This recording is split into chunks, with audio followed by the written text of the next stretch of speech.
संसार की रचना के समय परमेश्वर ने अपने वचन के द्वारा सब कुछ रच दिया।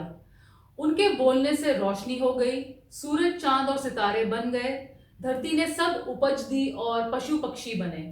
इंसान को उन्होंने अपने अक्स और स्वरूप में बनाया है, तो क्या जो हम बोलते हैं उन शब्दों में भी ऐसा ही बल है? आज हम इसी विषय पर बात करेंगे। शुरू करते हैं परमेश्वर के वचन से। परमेश्वर का वचन हमने नीति वचन की पुस्तक उसका 18वां अध्याय उसकी दूसरी आयत से लिया है। यहाँ इस प्रकार लिखा है, मूर्ख का मन समझ की बातों में नहीं लगता, वह केवल अपने मन की बात प्रकट करना चाहता है। जहाँ दुष्टता आती वहाँ अपमान भी आता है और निरादर के साथ निंदा आती है। मनुष्य के मुंह के वचन गहरा जाल और उमड़ने वाली नदी बुद्धि के सोते हैं। दुष्ट का पक्ष करना और धर्मी का हक मारना अच्छा नहीं है। बात बढ़ाने से मूर्ख मुकदमा खड़ा करता है और अपने को मार खाने के योग्य दिखाता है। मूर्ख का विनाश उसकी बातों से होता है और उसके वचन उसके प्राण के लिए फंदे होते हैं। परमेश्वर का वचन पढ़े और सुने जाने से आशीष हो। आमीन। इंसान के प्रतिदिन के जीवन में होने वाले कामों में बोलने और सुनने का कितना महत्व है?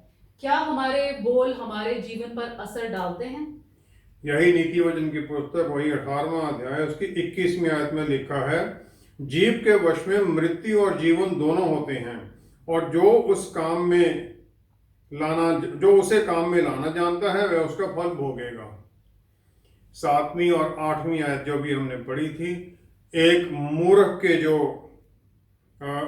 बातें हैं वो विनाश का कारण बनती हैं, स्नेयर ऑफ हिज सोल, और उसकी बर्बादी का कारण भी बनती है। डिस्ट्रक्शन उसके द्वारा होती है, वचनों के द्वारा। मत्ती 5:22 में प्रभु यीशु ने यह कहा कि जो अपने भाई को राका कहता है, राका उसका निरादर करना है, वो काउंसिल के अधिकार में आ जाता है और सजा पाने के हक में आ जाता है, सनहेड्रिन के। लेकिन जो किसी को मूर्ख कह देता है वो नरक की आग का भोगी बन जाता है। प्रभु यीशु ने इतनी ज्यादा पनिशमेंट, जो नॉर्मल बातें जो आजकल हर आदमी कैजुअली बोलता रहता है, इतनी ज्यादा पनिशमेंट के बारे में क्यों कहा? किसी भी समय जब हम बात करते हैं कम से कम 3 पार्टी उस बात को सुन रहे होते हैं। सबसे पहला परमेश्वर जो कि हमारे भीतर हैं, जो हम बोलते हैं वो सुनते हैं। दूसरा शैतानी ताकतें जो हमारे चारों तरफ हैं, और तीसरा जो बोल रहा है वो तो सुन ही रहा है ना, उसके कान सुन रहे हैं। उत्पत्ति 1 अध्याय 2 आयत में पवित्र आत्मा परमेश्वर पानियों के ऊपर मंडरा रहे थे, लेकिन एक्शन तभी शुरू होता है जब परमेश्वर का वचन आता है। शैतान और उसकी शैतानी ताकतें हमारे हर बात को पकड़ती हैं और ये उनके लिए एक अधिकार बन जाता है हमारे खिलाफ या हमारी बात पर काम करने के लिए। दूसरा तिमोथियस 1 अध्याय 7वीं आयत में लिखा है, पवित्र आत्मा हमारे भीतर हैं जो हमें बल, प्यार और आत्म संयम से भर देते हैं, और जो हम वचन बोलते हैं उनमें जीवन की शक्ति है और मौत की शक्ति भी है, जो नीति वचन में अभी हमने पढ़ा था। हमारे जो वचन हैं वो किसी को कंडेम कर सकते हैं और ये उसी के ऊपर असर नहीं डालते हैं, लेकिन ये जो इसकी बातें हैं वो हमारे ऊपर भी असर डालती हैं, क्योंकि इसमें बल है, शक्ति है। और ये जो शक्ति आत्मा की है उसके साथ में जो आगे 2 गुण हैं, प्यार और आत्म संयम। आत्मा की शक्ति को हम प्यार से भरे हुए और आत्म संयम से ही इस्तेमाल करना चाहिए हमें, इसीलिए वो 2 गुण साथ में दिए गए हैं। अगर हम किसी को मूर्ख बुलाते हैं तो उसके जीवन के ऊपर हम गलत प्रभाव डालते हैं, क्योंकि शैतान लड़ाई झगड़े का काम शुरू कर सकता है। दूसरा, हम उसके ऊपर जजमेंट, न्याय करने लग जाते हैं, जो कि मत्ती 7 की 1-2 आयत के खिलाफ चला जाता है। यहाँ प्रभु यीशु ने कहा किसी के ऊपर जज मत करो किसी को। और जो हमारा ये वचन है, फिर जो ऐसी बातें हम बोलते हैं परमेश्वर की आज्ञा के खिलाफ चली जाती हैं। यूहन्ना 6:63 में प्रभु यीशु ने ये कहा कि जो वचन मैं बोलता हूं इनमें आत्मा है और ये जीवन है। अय्यूब 38:33 आयत में 2 तरह के कानून हैं जो इस दुनिया में चलते हैं। पहला तो है परमेश्वर द्वारा दिए गए आत्मिक कानून, जिनके द्वारा ये जीवन चलता है और स्वर्गराज के काम होते हैं। दूसरे नेचुरल लॉ हैं जो कि परमेश्वर ने ही दिए हैं, जो इस धरती के ऊपर हमारे जीवन को चलाते हैं। इंसान को बनाया गया था आत्मिक कानूनों के अनुसार चलने के लिए, लेकिन इंसान जो इस धरती का कानून है उनके अधीन में आ गया। उसने वो जो ज्ञान प्राप्त किया बुरे और अच्छे का, इस दुनिया का ज्ञान था, इसकी अधीनगी में आ गया। हमें परमेश्वर के अक्स और रूप में बनाया गया है ताकि हम जो इस धरती पर काम हैं उनके ऊपर अपने वचन से काम करें। भजन संहिता 39 का पहली आयत में लिखा गया है, मैंने कहा मैं अपनी चाल चलन में चौकसी करूंगा ताकि मेरी जीभ से पाप ना हो। जब तक दुष्ट मेरे सामने है तब तक मैं लगाम लगाए अपना मुंह बंद किए रखूंगा। ये दुष्ट कौन है? क्या ये ह्यूमन बीइंग्स हैं या कि शैतानी ताकतें हैं? शैतानी ताकतें सुन रही हैं। अफशियों की पुस्तक 6 अध्याय 12वीं आयत में लिखा गया है, हमारा युद्ध इस युग के अंधेरे की ताकतों के साथ है, अंधघोर की ताकतों के साथ है, जो आत्मिक होश हैं, विकेडनेस, जो स्वर्गीय स्थानों में काम करते हैं। और जो पाप है जुबान का, वो इन ताकतों के लिए अधिकार बन जाता है कि ताकि वो हमारे खिलाफ काम कर सकें। जो भी हम बोलते हैं हम उन्हें अधिकार दे देते हैं और फिर हम उनके साथ पार्टनर हो जाते हैं पाप के काम में। लूका 1 अध्याय 19 से 20वीं आयत में एंजल गैब्रियल आता है जो कि परमेश्वर का वचन बताता है। जकारिया जो कि प्रीस्ट है उसे बताता है यूहन्ना बपतिस्मा देने वाले का वचन उसके घर में होना है। उनकी उम्र बड़ी हुई है, ज्यादा हो गई है, लेकिन जकारिया उस पर शक कर देता है और फिर एंजल गैब्रियल जान जाते हैं कि ये कुछ ना कुछ बोल के जो परमेश्वर का काम है उसमें बाधा डालेगा। उसे मौन कर देते हैं वो, जब तक कि उनका यूहन्ना बपतिस्मा देने वाले का जन्म नहीं हो जाता है। 8वें दिन उसका जब नाम रखा जाना है तब उसकी जुबान खुलती है। जब हम कोई चर्च में जाके किसी चमत्कार के बारे में, चंगाई के बारे में जब हम टेस्टिमनी देते हैं तो लोग हम बोलते ही रहते हैं। हम ये सोचते नहीं हैं कि हम इसमें कुछ एक चीजें ऐसी भी बोल रहे हैं जो हमारे ऊपर जजमेंट ले आएंगी। होना ये चाहिए जो चमत्कार हुआ उसको हम माने, परमेश्वर का धन्यवाद करें और फिर उसके बाद में अपने मुंह पर हाथ लगा लें ताकि मैं कहीं कुछ गलत ना बोल दूं। जो हम बोलते हैं उसमें शक्ति है, उसमें बल है, और अगर हम कुछ गलत बोलते हैं तो वो उसी बल में शैतान उसे पूरा करेगा।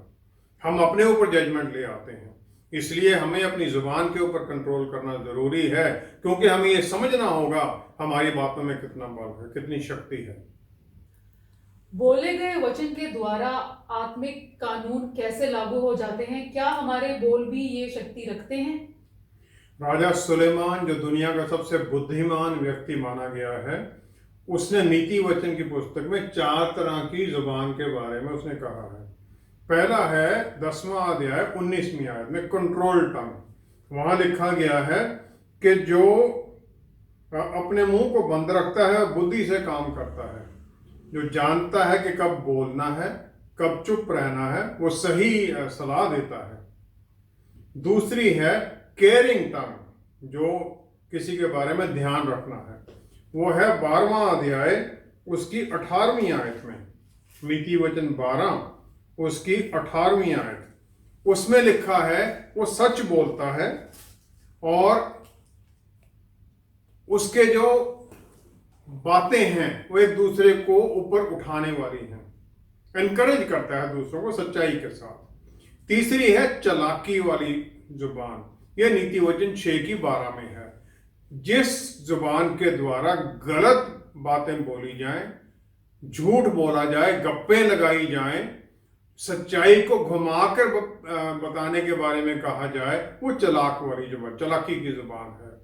चौथी है केयरलेस टंग, नीति वचन 15 की 4 में। इसमें झूठ है, श्राप है, एकदम शॉर्ट टेम्पर्ड है, गुस्सा आ जाना, और इसके द्वारा बर्बादी होती है।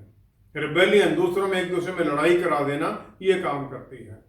जो हम बोलते हैं, ये हमारी जो बातें हैं बहुत लोगों पर प्रभाव डालती हैं। हमारे जो काम है इतना शायद ना करें, क्योंकि हमारी जुबान जो है वो दूसरों के जीवन के ऊपर श्राप ले आती है। लूका 7 का 7वां अध्याय, सेंचुरियन है जिसका नौकर बीमार है, वो प्रभु यीशु के पास यहूदी लोगों को भेजता है कि मेरे घर में आकर उसे आशीष दीजिए। लेकिन फिर वो मैसेज ये भेजता है कि मैं इस लायक नहीं हूं कि आप मेरी छत के नीचे आ सकें और मैं आपकी प्रेजेंस में आ सकूं। फिर वो ये कह देता है, आप वचन बोल दीजिए और मेरा नौकर ठीक हो जाएगा। वचन बोल दीजिए, वचन की शक्ति को वो जानता है, क्योंकि वचन जो बोला जाता है उसके द्वारा आत्मिक शक्तियां काम करने लग जाती हैं। मार्कुस 5:23 में जैरूस है जो कि सनहेड्रिन का मेंबर है, वो प्रभु यीशु के पास आता है वो अपने घर में ले जाने के लिए। उसकी बेटी बीमार है, वो कहता है आप मेरे घर में आए, उसके सर पर हाथ रख दें ताकि वो चंगाई पाले और वो जीवन पाए। वो इस दुनिया के कानून के अनुसार काम कराना चाहता है, सर पर हाथ रख दो तो ठीक हो जाएगी वो। मार्कुस 5:35 से 39वीं आयत तक, जब प्रभु यीशु उसके घर की तरफ जा रहे होते हैं तो एक संदेश आ जाता है कि तुम्हारी बेटी मर गई है। प्रभु यीशु को वहां आने की कोई जरूरत नहीं है। प्रभु यीशु वहां क्या कहते हैं? वो कहते हैं डर मत, सिर्फ विश्वास रख। इस बात के द्वारा वो आत्मिक कानून वहां पर लागू कर देते हैं। 39वीं आयत में यही बात फिर वो जाके जैरूस के घर में कहते हैं, सबके सामने। वो बच्ची मरी नहीं, सो रही है। जो सच्चाई है, जो आप वचन बोलते हैं, वो आप सबके सामने बोल सकते हैं, छुपा के बोलने की जरूरत नहीं पड़ती है। फिर 37वीं आयत में प्रभु यीशु अपने साथ पतरस, यूहन्ना और याकूब को लेके जाते हैं। आमतौर पर इन्हीं को लेके जाते हैं। वो इसलिए इनको लेके जाते हैं कि ये अपनी जुबान से किसी भी तरह का कोई गलत वचन नहीं बोलेंगे जो आत्मिक आशीषों के खिलाफ हो जाएगा। भजन संहिता 141 की 3री आयत में पुराने नियम की ये प्रेयर है, प्रार्थना है। वहां पर लिखा है, हे यहोवा मेरे मुख पर पहरा बैठा, मेरे होठों के द्वार की रखवाली कर। Watch over the door of my lips. गिनती 13वां अध्याय 2री आयत और फिर 30 से 33वीं आयत तक परमेश्वर मूसा को आज्ञा देते हैं कि हर ट्राइब के एक लीडर को चुन के भेज, ताकि वो कनान की उस भूमि को जाकर देख के आए जो मैं इजराइल के लोगों को देने वाला हूं। एग्जैक्ट वर्ड, जो मैं देने वाला हूं। वापस आने के बाद में वो सब मानते हैं कि धरती बहुत अच्छी है, दूध और शहद से, मधु से भरी हुई है, लेकिन उनमें से 10 गलत रिपोर्ट देते हैं। यहोशू और कैलेब सिर्फ ये कहते हैं चलो हम जीत सकते हैं। 33वीं आयत के अनुसार फिर जिन 10 लोगों ने गलत रिपोर्ट दी थी, वो ये कहते हैं कि हम उनकी नजर में टिड्डों के समान हैं और अपनी नजर में भी हम टिड्डों के समान हैं। अपने आप को वो टिड्डों के समान कहने लग जाते हैं। जो परमेश्वर का वायदा था कि कनान की भूमि मैं तुम्हें दूंगा, वो भूल जाते हैं वो, और फिर अपने बोल के द्वारा इस दुनिया के कानून को लागू कर देते हैं और उस कानून के अनुसार मौत और बर्बादी ही होती है। गिनती 14वां अध्याय उसकी 28 से 31वीं आयत में फिर परमेश्वर मूसा से ये कह देते हैं कि मैं निस्संदेह उसी के अनुसार तुम्हारे साथ व्यवहार करूंगा जो तुमने मेरे सुनने में कही है। जो बातें तुमने मेरे सामने कही हैं उसी के अनुसार मैं तुम्हारे साथ व्यवहार करूंगा। तुमने कहा कि हम नहीं जा सकते हैं, तो तुम अब नहीं जा सकते। इजरायली लोग 20 साल से ऊपर वाले जितनी उम्र के होते हैं वो सब फिर विल्डरनेस में मर जाते हैं। बचते हैं वो 2 लोग, कालेब यफुन्ने का पुत्र और यहोशू नून का पुत्र, और जो 20 साल से कम उम्र वाले हैं वही उस प्रॉमिस लैंड में घुस पाते हैं। 34वीं आयत में फिर परमेश्वर कहते हैं कि जो एक दिन तुमने उस जमीन में भेद लेने के लिए बताया था वो 1 साल में बदला जाएगा। इसका मतलब 40 दिन 40 साल में बदल जाते हैं, और जो उन्होंने बोला था उसका इतना भयानक रिजल्ट निकलता है। भजन संहिता 138 की 2री आयत में राजा दाऊद कहता है, मैं तेरे पवित्र मंदिर की ओर दंडवत करूंगा और तेरी करुणा और सच्चाई के कारण तेरे नाम का धन्यवाद करूंगा, क्योंकि तूने अपने वचन को अपने बड़े नाम से अधिक महत्व दिया है। हे परमेश्वर, आपने अपने वचन को अपने बड़े नाम से अधिक महत्व दिया है। परमेश्वर अपने वचन जो बोला गया, जो वायदा है, इसमें उसे अपने नाम से बड़ा मान लेते हैं। लेकिन ये कैसे हो सकता है? जो उनका नाम है वो जाहिर करता है उनके पर्सोना, उनके करेक्टर को, उनकी शक्ति को, उनकी महानता को। परमेश्वर के लिए जो भी वो वचन बोल देते हैं वो बहुत ज्यादा पवित्र हो जाता है। अपने नाम को वो उसमें बांध लेते हैं, अपने आप को अपने वचनों में बांध लेते हैं, उनको पूरा करने में वो बन जाते हैं। दूसरा शमूएल 7वां अध्याय 21वीं 22वीं आयत में राजा दाऊद प्रार्थना करता है कि हे परमेश्वर, अपने वचन के निमित्त अपने मन के अनुसार आपने ये कर दिया है, सब बातें आपने की हैं, ताकि मैं जो आपका दास हूं इन सबको जान सकूं।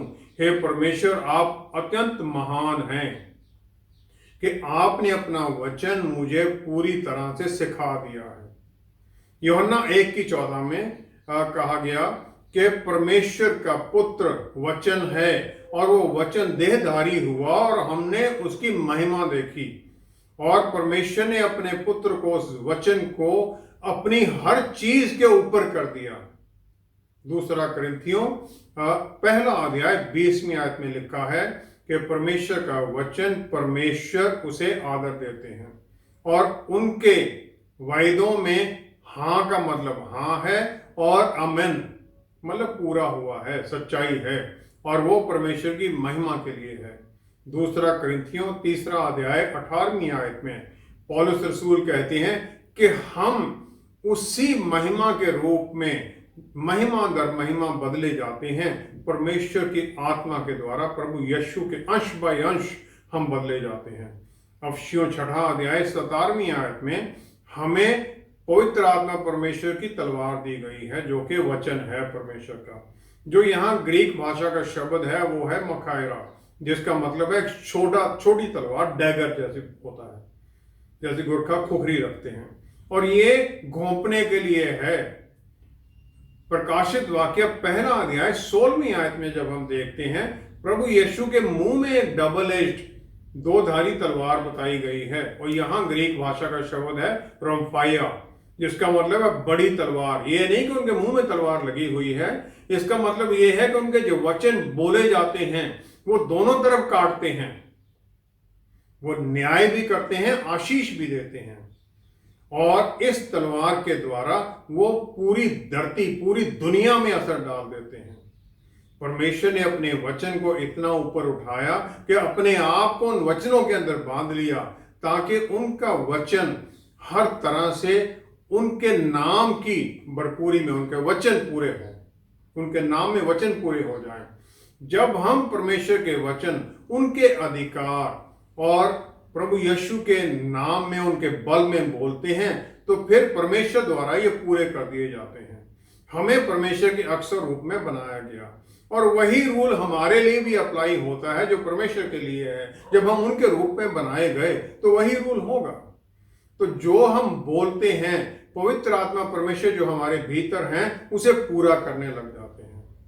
इसीलिए वो जो 4 तरह की जुबान है, हमें ये पहचानना होगा मेरी जुबान कैसी है।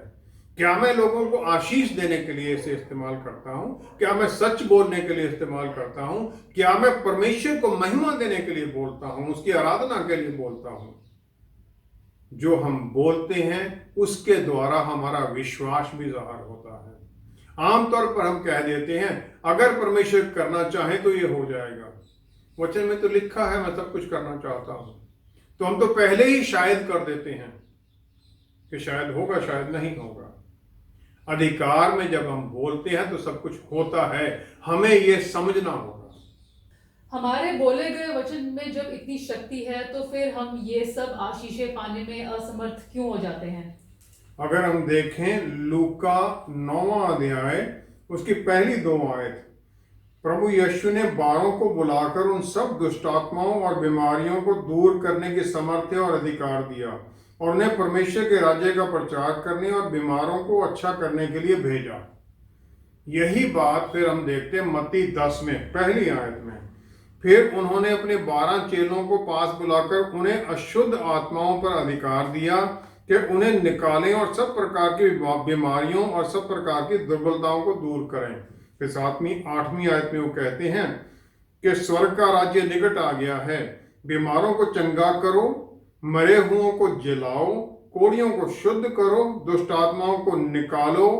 तुमने सेंत में पाया है, सेंत में दो, तुमने फ्रीली पाया है, फ्रीली दो। ये उन्होंने ये हमें आशीष दी, आज्ञा दी।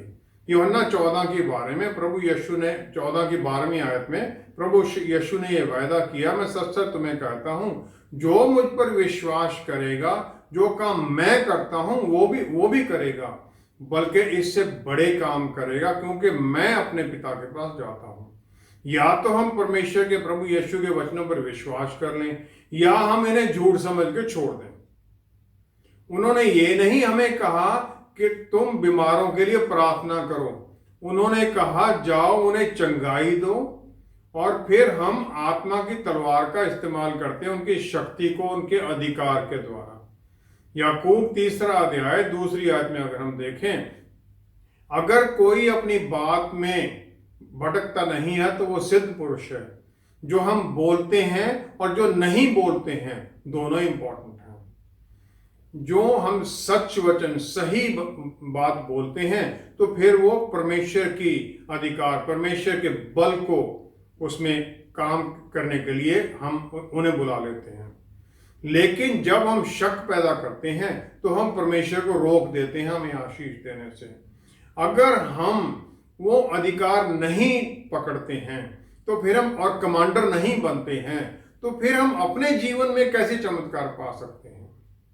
यशाया 45वां अध्याय 11वीं आयत में परमेश्वर ये कहते हैं कि परमेश्वर जो कि इज़राइल के पवित्र परमेश्वर हैं, जो उनको बनाने वाले हैं, वो कहते हैं तुम अपने बच्चों की बातों के बारे में मुझसे कहो और मेरे हाथ के कामों के लिए मुझे आज्ञा दो, आदेश दो। हम परमेश्वर को आदेश नहीं दे सकते हैं, लेकिन इसका मतलब ये है कि हम उनके बल और अधिकार को अपने हाथों में ले लें और फिर उसमें आगे काम करें। बिजली की सप्लाई तार में चल रही है, जब तक मैं उसमें स्विच ऑन नहीं करता हूं लाइट ऑन नहीं होगी। पावर सोर्स ने तो, जो जनरेटर है उसने तो पावर चला बना दी है, अवेलेबल है। हालांकि मैं पावर का सोर्स नहीं हूं, लेकिन मुझे ये पावर को कंट्रोल करने का अधिकार दिया गया है। जब मैं प्रभु यीशु के नाम में इस पावर को अपने अधिकार में ले लेता हूं, तब ये पावर मेरे वचनों को पूरा करने में शुरू हो जाती, चलने लग जाती है। यशाया 53 की 5वीं आयत में लिखा गया है, उसके कोड़े खाने से हम चंगे हो जाएं। प्रोफेसी है वहां पर। पहला पत्रस 2 की 24 में पत्रस रसूल कह देते हैं, उनके कोड़े खाने से हम चंगाई पा गए हैं, पूरा हो गया है काम, डिक्लेयर्ड है। अफशियों का पहला अध्याय 20वीं आयत में उन्होंने यही जिंदा करने की बल शक्ति हमारे भीतर हर विश्वासी में दे दी है, पवित्र आत्मा परमेश्वर द्वारा। उन्होंने तो अपना काम कर दिया, हमें आशीषें दे दी हैं, हमें अधिकार दे दिया है। पवित्र आत्मा परमेश्वर के साथ हमें वो चमत्कार पाने का, अपने शरीर में चंगाई पाने का, अपने प्राण की चंगाई पाने का और चमत्कार करने का, चंगाई देने का अधिकार हमें दे दिया है। अगर हम ये नहीं मानते हैं तो फिर हम प्रार्थना करने लग जाते हैं, जबकि हमें आदेश दिया गया है प्रभु यीशु द्वारा, उन्हें चंगाई दो। मार्कुस 1 की 13वीं आयत में प्रभु यीशु विल्डरनेस में थे 40 दिन के लिए, और वहां पर शैतान उन्हें टेम्प्ट करने के लिए, टेम्प्ट नहीं एक्चुअली टेस्ट है, जो इसका ही ग्रीक भाषा का शब्द है, उसको टेस्टिंग और टेम्पटेशन दोनों कहा जा सकता है। प्रभु यीशु वहां पर जंगली जानवरों के साथ थे और स्वर्गदूत उनकी टहल करते थे। शैतान को प्रभु यीशु के परमेश्वर के पुत्र होने के बारे में पता है, लेकिन फिर भी वो उन्हें टेस्ट करता है, जबकि वो सब जंगली जानवर और स्वर्गदूत एक साइड में सिर्फ देखते हैं और बाद में शैतान वहां से निकल जाता है। पहला पत्रस 5वां अध्याय 8वीं आयत में कहा गया है, शैतान भूखे शेर की तरह गलता फिरता है, किसे खाऊं। वो हमारे मन में डर डालना चाहता है ताकि हम प्रभु यीशु के उस अधिकार और शक्ति से दूर हो जाएं। शैतान के पास परमेश्वर के द्वारा दिया गया कोई भी अधिकार नहीं है, लेकिन वही अधिकार है जो आदम और ईव ने उसे दिया था और जो अब हम देते हैं अपनी बातों के द्वारा। शैतान हमारे खिलाफ कुछ भी नहीं कर सकता है हमारी आज्ञा के बिना, हमारी कोऑपरेशन के बिना, या अगर परमेश्वर ने उसे कुछ ये आशीष आज्ञा दी है। मत्ती 10:32 में और लूका 12:8 में प्रभु यीशु कहते हैं, जो मुझे दूसरों के सामने मानेगा मैं उसे अपने पिता और स्वर्गदूतों के सामने मानूंगा। मैं पिता और स्वर्गदूतों के सामने उसे कन्फेस करूंगा। जो ये कन्फेशन है प्रभु यीशु की, ये हमारी एक पहचान बना देती है स्वर्गीय स्थानों में, ताकि हमें एक कनेक्शन मिल जाए उस पावर सोर्स के साथ और फिर हम उसे इस्तेमाल कर सकें उस पावर को। परमेश्वर का जो कानून है वो बदलने वाला नहीं है। यहोशू और कैलेब ने इसे पहचान लिया और फिर वो प्रॉमिस लैंड में घुस गए, पहुंच गए वहां पर, और उन्होंने अपनी कन्फेशन के द्वारा वहां पहुंचे। इसी प्रकार जो हम वचन बोलते हैं ये हमारे जीवन में आशीष और श्राप दोनों लेके आते हैं, क्योंकि परमेश्वर जो हम वचन बोलते हैं उसे आशीष दे देते हैं, उसमें बल भर देते हैं। लेकिन जो हम बोलते हैं उसे शैतान पकड़ लेता है और हमारे जीवन में टर्मोइल, परेशानियां खड़ी कर देता है। जब एक बच्चा घर में आता है अपने स्कूल की रिपोर्ट कार्ड लेकर, तो हम देखते हैं कुछ सब्जेक्ट में उसने बहुत अच्छा किया होता है, कहीं उसने कुछ कम भी किया होता है। जब हम उसकी तारीफ करते हैं अच्छे के लिए, तब हम उसकी सहायता करते हैं अपनी कमजोरियों पर भी जीत पाए हो। लेकिन जब हम कमजोरियों पर ही पहले फोकस करने लग जाते हैं, तब फिर उसे हम अच्छाई से भी नीचे की तरफ ले जाते हैं। पिता परमेश्वर हमारी कमजोरियों के बारे में पूरा सब कुछ जानते हैं, लेकिन वो हमारी अच्छी चीजों के ऊपर फोकस करते हैं, हमें एनकरेज करते हैं, बल देते हैं और रोशनी देते हैं हमारे जीवन में। हमारे जीवन के अंदर आशीषों की जो फ्लो है वो कोई रोक नहीं सकता है, सिर्फ हम ही रोकते हैं अपने वचनों के द्वारा। जो हम बोलते हैं उसके द्वारा हम शैतान को और परमेश्वर दोनों को अधिकार दे देते हैं कि वो हमारे जीवन में इंटरवीन करें। जो वो पावर है, वो शक्ति है, वो हमारी कोऑपरेशन से काम करती है। कोऑपरेट हम परमेश्वर के साथ कर रहे हैं या शैतान के साथ कर रहे हैं। परमेश्वर हमारी विलिंग कोऑपरेशन चाहते हैं, जबकि शैतान हमारी लूज टॉक से पकड़ लेता है। हम किससे कोऑपरेट करना चाहते हैं ये हमने सोचना है। पावर हमारे पास है, जो हम वचन बोलते हैं वो वचन हमारी सही जो इंटेंट है, जो मन है, उससे निकलते हैं। और मन के हमारे विश्वास, हमारे मन में क्या है वो हमारे वचनों से निकल आता है। तो फिर परमेश्वर के अधीन हम हो जाते हैं या फिर शैतान के अधीन हो जाते हैं। हमें ये ध्यान रखना पड़ेगा, जुबान पर कंट्रोल रखना पड़ेगा, कब बोलें और कब ना बोलें। बोलें तो फिर क्या बोलें, विश्वास में बोलें। आइए हम प्रार्थना करें। पिता परमेश्वर, हम धन्यवाद करते हैं, ऐसी अद्भुत आशीषें आपने हमें दी हैं।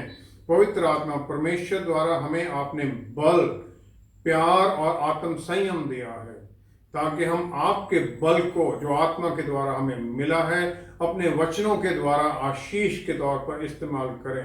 अपने लिए आशीष का कारण बनाएं, दूसरों के लिए आशीष का कारण बने, चमत्कार करने वाले बने, चमत्कार पाने वाले बने, दूसरों को वचन सुनाने वाले, उन्हें अंधेरे से निकालने वाले बने। फिर हम जय पाए हुए लोग बने, ताकि फिर एक दिन जब हम आपके सामने खड़े हों प्रभु, तो फिर हम ये वचन सुने, come my faithful servant, enter into the joy of your master. ये हम फेथफुल माने जाएं वचन के द्वारा, अपने कामों के द्वारा। पिता परमेश्वर, सारी महिमा और आदर आपको देते हैं।